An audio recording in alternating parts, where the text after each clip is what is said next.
Bugun bank va tadbirkor o'rtasidagi hamkorlik natijasida nafaqat yangi biznes loyihalari amalga oshirilmoqda, balki aholi uchun zarur bo'lgan tibbiyot va ta'lim xizmatlari ham rivojlanmoqda. O'zmilliy bankning tadbirkorlik subyektlari bilan yo'lga qo'ygan hamkorligi bunga misol bo'la oladi.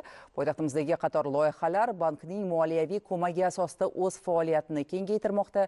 Bu haqda muxbirimiz lavhasida tanishasiz. Davlatimiz rahbari tashabbusi bilan ishbilarmonlarni qo'llab-quvvatlash, ularning loyihalarini moliyalashtirish va faoliyatini kengaytirish uchun qulay shart-sharoitlar yaratishga alohida e'tibor qaratilmoqda. Poytaxtimizdagi Neomed Hospital klinikasi ham O'zmilliy bank bilan samarali hamkorlik qilib kelayotgan tadbirkorlik subyektlaridan biri. Mazkur tibbiyot markazi aholiga ko'rsatilayotgan xizmatlar sifatini oshirish hamda ilg'or tibbiy texnologiyalarni joriy etish maqsadida bankning Uchtepa filialidan kredit olgan. Milliy bankning Uchtepa filialidan 1,5 million yevro hisobida kredit oldik. Bu kredit hisobiga biz mana shu Neomed Hospital klinikasi, yana 10 etajda joylashgan klinikani ikkinchi bosqichda bizlar buni jihozladik. Dunyo standartiga javob beradigan Amerika Qo'shma Shtatlaridan, Germaniyadan, Hindistondan, Xitoydan, Janubiy Koreyadan tibbiy jihozlar olib kelganmiz. Bu klinikamizda 7 ta operatsion blok ochganmiz. Hammasi dunyo andazasiga javob beradigan jihozlar bilan jihozlangan. 105 ta xodimni ish bilan ta'minlaganmiz.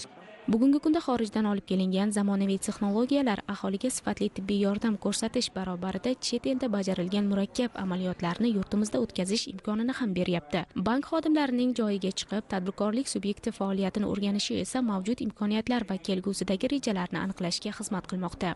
Zamonaviy, yuqori texnologik operatsiyalar o'tkazish uchun dunyo standartiga javob beradigan yuqori texnologik anjomlar olib kelmoqchimiz. Bizni ehtiyojimiz bo'lgani uchun biz bank xodimlariga loyihamizni ko'rsatyapmiz. Bank xodimlari hozir bizni loyihamizni o'rganib chiqib, bizga kredit ajratishmoqchi. Bizni asosiy vazifamiz xalq salomatligi. Shu uchun biz xalq salomatligi yo'lida yuqori texnologik operatsiyalarni o'zimizda o'tkazib, ya'ni xalqi ham vaqti tejaladi, ham puli tejaladi. O'zimiz O'zbekistonda shuni tashkil qilmoqchimiz. Kardiolog bo'limiga kelganman.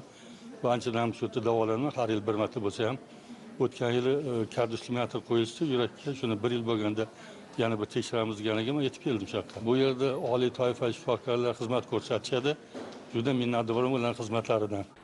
O'zmilliy bankning tadbirkorlar bilan yo'lga qo'ygan bu kabi hamkorligi ta'lim sohasidagi loyihalarda ham o'z samarasini bermoqda. Xususan, poytaxtimizning Sergeli tumanidagi Samo International School nodavlat ta'lim muassasasi ham bankning moliyaviy ko'magida tashkil etilgan. Mazkur loyiha uchun O'zmilliy bankning Sergeli bank xizmatlari markazi tomonidan 14% imtiyozli kredit ajratilgan. Tadbirkor mazkur mablag' hisobidan 350 o'rinli zamonaviy maktab binosini barpo qilib, uni zarur jihozlar bilan ta'minlagan. Milliy bank Sergeli bank xizmatlari markazidan bizga 3,5 milliard kredit ajratib berishgan. Hozirgi kunda 100 nafar o'quvchiga tarbiya berib kelyapmiz. Hozirgi kunda prezidentimiz tomonidan juda ham katta imkoniyatlar yaratib berilyapti. Alohida aytib o'tish kerak, yoshlar va tadbirkorlarga. Bu ikkalasi ham menda bor, ham yoshman, ham tadbirkorman. Shuning uchun ikki tomonlama foydalanib, imkon darajasida harakat qilyapmiz. Hurmatli prezidentimizdan tashabbuslari bilan tadbirkorlar bilan ochiq muloqot o'tkazish, uchrashuvlar o'tkazish an'anasiga aylanib bormoqda. Hurmatli prezidentimiz ta'kidlaganlaridek, bugungi kunda tadbirkorlarimiz biznesni boshlash bosqichidan kapitalni ko'paytirish bosqichiga o'tyapti. Biz ham prezident qarorlari ijrosini ta'minlash maqsadida mahallalar uchun tadbirkorlar bilan uchrashuv o'tkazib, ularning muammo takliflarini o'rganib, yechim beryapmiz. Samo xalqaro maktabiga davlat dasturi asosida imtiyozli kredit mablag'lari ajratildi. Bugungi kunda mijozli muammolarini, takliflarini o'rganganimizda xalqaro universitet ochish rejasi borligini aytdi. O'zmilliy bank Sergeli BXM tomonidan shu tadbirkorimizga kelgusi loyihasini amalga oshirishga kredit mablag'lari ajratishga tayyormiz.